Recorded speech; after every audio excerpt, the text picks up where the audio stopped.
Once upon a time, in the small Greenleaf village of Kulu, there lived a poor orphan boy named Oscar. His parents died when he was only 12 years old and left him no will. His aunties and uncles scrambled over his late rich parents' properties and left him to fend for himself only at the tender age of 12. Many of the locals in Kulu saw him as an ill-fated boy and avoided him like a plague. He often would go to the forest near the stream to cut firewood in order to sell, to eat, and pay for his fees. His high school was full of struggles with no relative to fend for him. Oscar was left to himself. The only relative he ever had was his friend Godwin and a handful of his classmates. One day, when he was about to finish high school, Oscar was attracted to a new student by name Rosie. Rosie's mother has relocated to the village of Kulu after the demise of her husband. She lived with her husband and 3 children in the city of Kent. But after the demise of her husband, she decided to come back to the village of Kulu, to her roots. They soon settled into their homestead in the village of Kulu. Rosie was beautiful like an African fairy. She has a brown skin complemented with her tender eyes. Rosie was so beautiful that she soon became the beauty everyone in the village of Kulu wanted to behold. On days Oscar would pass by Rosie's house, he would wave at her and Rosie would wave back at him. If only I could work hard with my firewood, I could marry Rosie some years after high school, Oscar thought. For Rosie's presence always have a way of warming Oscar's heart that aches with a lot of pains from his struggles. One day, as Oscar passed through Rosie's house, he waved at her and she waved back at him. He looked at what she was doing and it was her English homework. He rushed home to bring his English homework to help her. The next day, Rosie went to hand him back his English homework notes. "Thank you for yesterday," she said. The note was really helpful. Oscar was very happy to have impressed Rosie. From then, they became friends and began to talk. However, the week that followed was a very busy week. It was their revision week and their examination week. So Oscar and Rosie concentrated on their studies. But during the holiday, another opportunity presented itself to Oscar when they went to the stream. During the holiday, another opportunity presented itself to Oscar as he helped Rosie that day balance her keg of water on her head. He asked her on their way home if she could be his friend. "We are good friends," replied Rosie. "We are still to finish high school, so it's best we keep it at that," she said. Oscar was happy. "Thank you for being my friend," he said. Back in school, Oscar and Rosie continued to be good friends. Oscar would often pass by Rosie's house and they would talk until it came to Madame Regina's notice. "I do not want to see you around my house," Madame Regina warned Oscar. After that day, Madame Regina called her daughter and warned her strictly, "Any day I see this boy around the house, I will cut off your ears."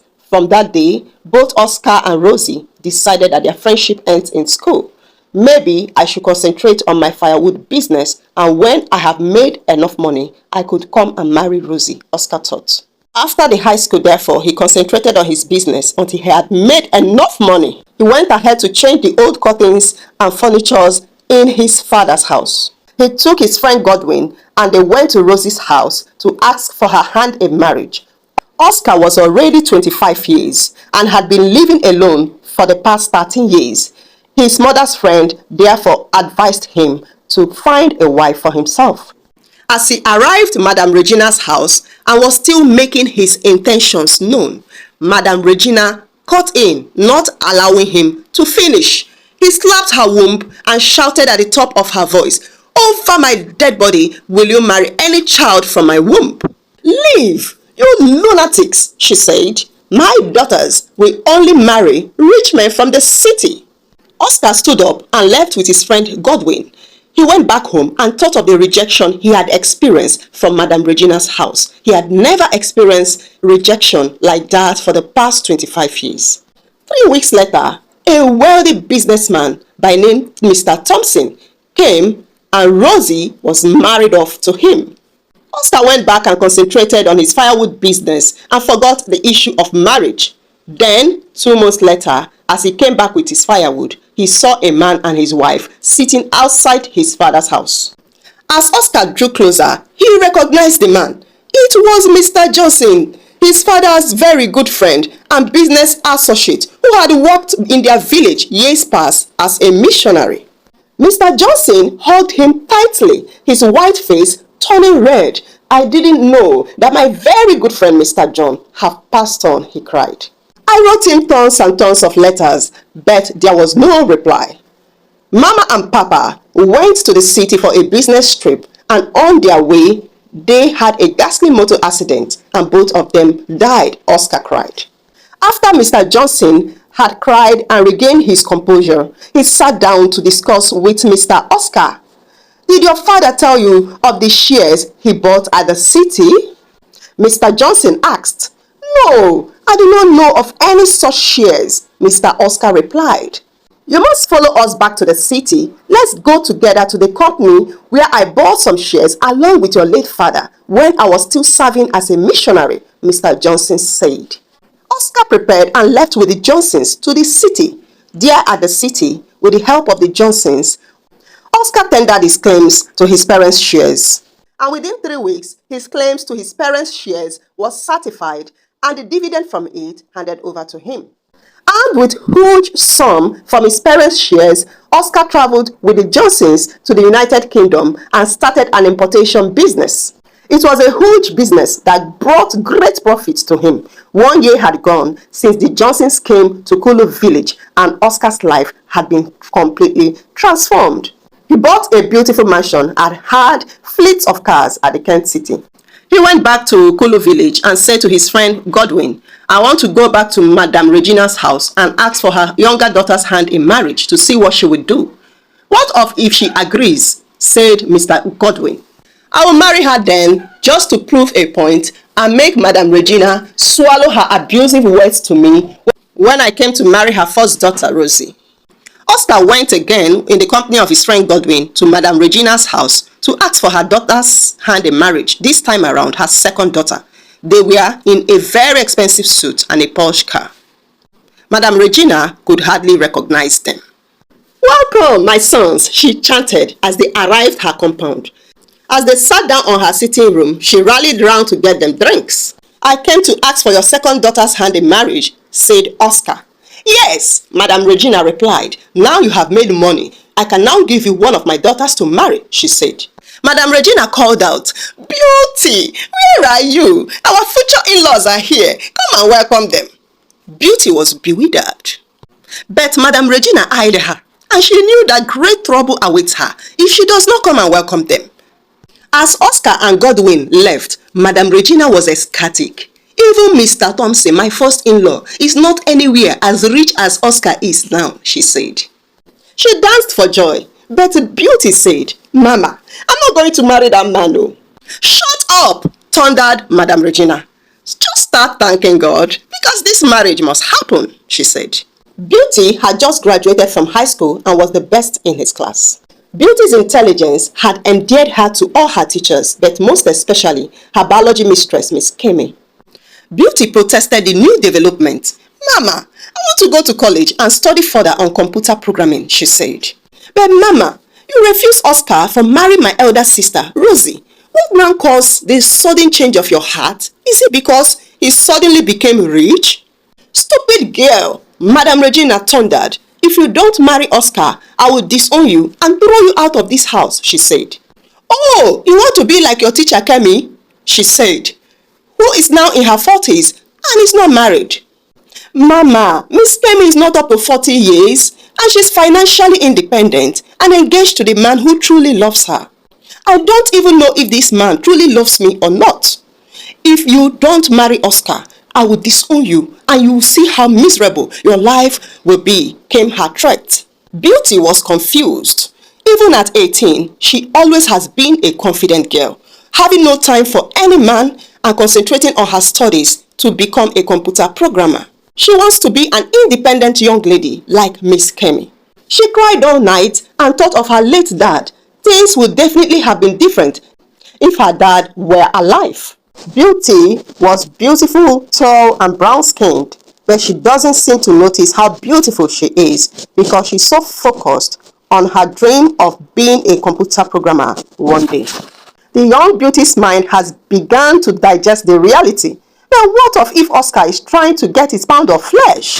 For the humiliation my mother had caused him, she thought. Before Beauty is done digesting the new reality and processing her thought, Madame Regina had already fixed date for her wedding with Oscar. So the 18-year-old Beauty was married off, her mother charging a huge sum for her dowry. They were soon back to the city, living in the big mansion which Oscar had bought. "Enjoy your honeymoon," Madame Regina shouted as she bade them farewell. "I'm so sorry you are my mother," Beauty thought. "You are so shameless." After their long journey, Beauty was shown her room downstairs, where she took her shower and slept off. The next morning, Beauty found herself awake in an empty big house. Her heart raced from one end of the house to another. How could her own mother do this to her? Giving her away in marriage to the man she never loved at the age of 18. Her dreams of becoming a computer guru at a tender age, being independent young woman like Miss Kemi, had been dashed. Miss Kemi is so beautiful, young and rich, unlike other ladies who rushed into marriage in Kulu village. Miss Kemi knows a bunch of them, as they will often come to her house to receive advice as they told their tales of woe. "Open your eyes, Beauty," Miss Kemi will often advise her. "To be happy in marriage, you have to be a happy and independent young lady first." Miss Kemi was already engaged to be married to her lover, Mr. Joseph, in 3 months' time before Beauty's sudden marriage happened. Beauty soon woke up from her thoughts, got up from her bed and went straight to the kitchen. She now lives in a luxurious mansion with a total stranger. Soon she was all over the place, tidying the house and making some meals for herself and for her husband. In the evening, Oscar was back from his office with his food prepared and the house in order. "Welcome, Mr. Oscar," Beauty said, not caring about his cold face and response. "When you are through with your showers, your food is waiting," she said. "I ate at the eatery. Don't bother cooking for me," came his cold response. Beauty could hardly believe her ears. His coldness, his arrogance, and his contempt all combined to send a sharp arrow down her spine. That evening, Beauty ate alone. She felt like a slave of her mother's circumstance. Giving her away to a man she has never been friends with at the age of 18 was unimaginable. "I now understand what my sister Rosie had to go through, marrying Mr. Thompson, who came and was a total stranger." One day, Oscar arrived in the company of the Johnsons. "Meet my wife Beauty," he said. "You never told us you have now married," asked the Johnsons. In order to fake that they are in love, he invited Beauty to his room. "Here, sleep on the camp bed while I sleep on the bed," he commanded. Before they left, the Johnsons spoke to Beauty. "Thank you for accepting to marry Oscar. He is like a son to us. Take care of each other and be happy together," they advised. They also spoke to Oscar. "Remember to treat your wife well, as your father, Mr. John, would do." So after they left, Beauty felt more at home and decided to initiate a conversation. "Can you tell me more about yourself?" she asked. "I am a rich man now, very rich, the richest man in Kulu village," Oscar replied. "I know," Beauty replied, "but as your new wife, I would like to know more about you, your likes and your dislikes, so that I can fit in," she pressed. "Fit in where?" he asked. "I married you just for one thing, to prove one point. And to make your mother eat her own words," he said. "That's what you are here for," he continued. "Do you ever think I'm in love with a village girl like you?" he asked. "One day, I'll be ready to marry, and I will go and marry a girl of my class, a girl who is trendy and well exposed," he added. "Since Mr. Johnson had complained about your appearance, have this money and change your wardrobe, and also have this smartphone to keep you company," he commanded. He took the phone and the money and went back into her room, thoughts flashing through her mind like lightning. Her heart pounded within her as she felt a fainting spell. She picked up her small phone to call her mother. "Mama," she said, while trying so hard to control the noise from her pounding heart. "I've got some bad news," she said. I'll be coming back to Kulu village. Oscar said he married me just to prove your point and to make you swallow your own words, she said as she cried bitterly. He also said that when he's ready to marry, he will get his real wife for himself. Really? Madam Regina exclaimed. Okay, just be his fake wife for now until he's ready to take a real wife. Is that all you have to say, Mama? Beauty cried. Look, young lady, Madam Regina said, I've already rented out your room as soon as you got married, so there's no space for you in this house anymore. That day, Beauty cried herself to sleep. When she woke up, she went to the bathroom to freshen up. It was then she remembered her dream. In the dream, she was in Miss Kemi's office and she told her she had won an award. This time, not the school's award, but a life award. Girl, go get yourself something. You will win big, Mr. Kemi had told her in the dream. As Beauty thought about her dream, her mood suddenly began to change. Again, she became happy. I have nothing to lose, she thought aloud. She quickly dressed up and decided to go for a stroll. What's the meaning of this award she won in the dream? It's a sign for sure. As she strolled down the street, she saw a signboard with the inscription, Craig's Computer Firm. She went in to meet the security officer. Can I see the manager, please? The manager was kind to her and advised her to drop her resume and come for the interview on Saturday. Beauty was selected amongst the 3 other applicants. You should start on Monday, said the manager. Beauty could hardly hold her joy. She had just landed herself a new job.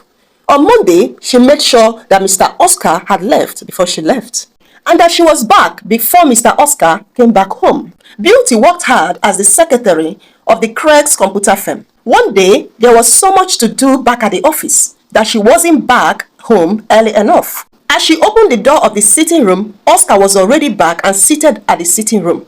Good evening, Mr. Oscar, she greeted, as she went to her room. The next morning, as Oscar knocked on the door, Beauty opened the door, already dressed for work. Oscar noticed her fine shape and her great beauty. Where were you yesterday? He asked. To buy something I could eat, she replied. But you came back with nothing except your handbag, he said. Look here, young woman, don't think you can fool me. You went to buy something for 3 hours? Just admit to me that you went to see a man, Oscar replied. And why do you care if I went to see a man? Beauty said. I thought I'm not your wife. Yes, but I paid heavily for your dowry, he said. And until the dowry is returned to me, you still remain my wife. Look, you don't go about prostituting your body until you are ready to return my dowry, he snapped. It's been 2 months they are married, and Beauty had just received her first salary and a 2-year working contract that came with a loan to her. She came back that evening, excited that her plans are falling in place. She opened the doors with her key and saw Mr. Oscar sitting at the sitting room. Where are you coming from, excited in this manner? He queried her. I went to buy something to eat, she replied. It's been 3 hours, he snapped. You are a liar and a prostitute, he said. But how does it matter to you? I thought I'm a village girl with no class and exposure and not fitting to be your wife, Beauty replied. I think you should invest your time looking for a girl who suits your class and exposure to marry instead of monitoring my movement, Beauty advised. As long as my dowry is still with your mother, you are still my wife. Take this money and cook for me, Oscar commanded. Beauty maintained her cool that evening as Oscar does not know her plans. The next morning, Oscar pretended he had gone to work but traced Beauty down to Craig Computer Firm where she worked. Well, that was not bad, he thought. He was secretly happy that his suspicion was not true. He went to his office afterwards. Oscar was getting confused as he thinks of Beauty. All through his stay in his office, he thought of his plans to revenge Madam Regina by making his only remaining daughter pay for all her abuse. But his recent feelings towards Beauty had begun to betray him. He could not stay in his office any longer as he thought of Beauty all day long. He rushed home and sat at the sitting room to look at her beautiful face and radiant shape when she comes back. He waited at the sitting room till 11 p.m. in the night but could not see her. He drove back to her office at 11:30 p.m. but her office was locked. When he came back, he put a call through to Madam Regina, but she said she did not see Beauty. Tears of regret flooded his eyes as he went upstairs to his bedroom and opened his door. He went to the floor to sit, resting his head against his bed. He turned around on his bed and there was an envelope and a smartphone. On the envelope was written, "My dowry and money for the change of my wardrobe." Oscar sat down on the floor to cry. He stood up and paced many times across his room, waiting in vain for the day to break. But it was taking so long. 2 hours before daybreak, Oscar was at Crest's computer firm. He parked quietly in front of the firm and sat inside his car waiting for the day to break. For the first time since Oscar became rich, he remembered to pray. "Dear Lord," he said, "show me mercy this time. Forgive me and give me back my wife, and I promise never to be stupid again." As he sat there, the security man came to check on him. "Hello, how may we help you?" he asked. "I am Mr. Oscar, and I'm looking for my wife, Beauty," he said. The security man scratched his head and said, "Well, the Beauty that works here is a young single girl and is not yet married." To avoid the argument, Mr. Oscar kept quiet. Soon, it was 7 in the morning and Oscar's heart skipped a beat as he saw Beauty enter through the gate. He quickly followed her and Beauty was startled as he saw him. "What are you doing here, Mr. Oscar?" Beauty asked. "I am sorry I have hurt you. Please forgive me," Mr. Oscar said. "This is a workplace and we don't need to argue or make a scene. Please leave," Beauty said. "But where can we sit down and talk together?" Oscar asked. "There is no us," replied Beauty. "What about the well-exposed and classy girl that you ought to marry? Now that your dowry is in your hands, go ahead and marry her and leave a village girl like me who suits nothing to you but only your revenge plan," Beauty said. He passed him and went back into her office. Back at the office, it was lunchtime. And the manager, Madam Lisa, had called Beauty into her office. Madam Lisa had been friends with Beauty ever since she started work at Crest's computer. Madam Lisa is a middle-aged woman who had a loving and thriving family. So he called Lisa and said, "If you need any person to talk to, please do consider me one." Beauty broke down in tears as she confided to Madam Lisa. Madam Lisa then advised her, saying, "Despite anything, whenever he comes around next time, just hear him out first." After the works day, Beauty was about to go when he saw Mr. Oscar at the gate. "Beauty," he said, "I married you first for revenge, but now I want to marry you again because I now love you.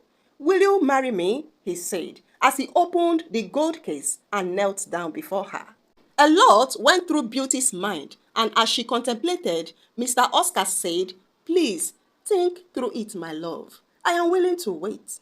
As he got up, the week that followed was so dramatic for Beauty, as a lot of people encouraged her to give him a second chance. Beauty knew that beneath Oscar's meanness is a soft heart that yearns for true love. Can they really make it? She pondered. A week later, Oscar took her out after the close of work. As they ate that evening, he asked her again, "Will you marry me?" And to this, Beauty said yes. A week later, they were married at the state registry. Beauty also forgave her mother as she and Oscar lived happily ever after. Hey friends, do you enjoy this amazing tale? What are your thoughts? Please share with us on the comment section below. Do you think that Oscar really deserved a second chance from Beauty? Or do you think that Beauty should have just said no and moved on with her life? Share with us your thoughts on the comment section below and subscribe as we load you with more amazing tales at African Tales by Oma.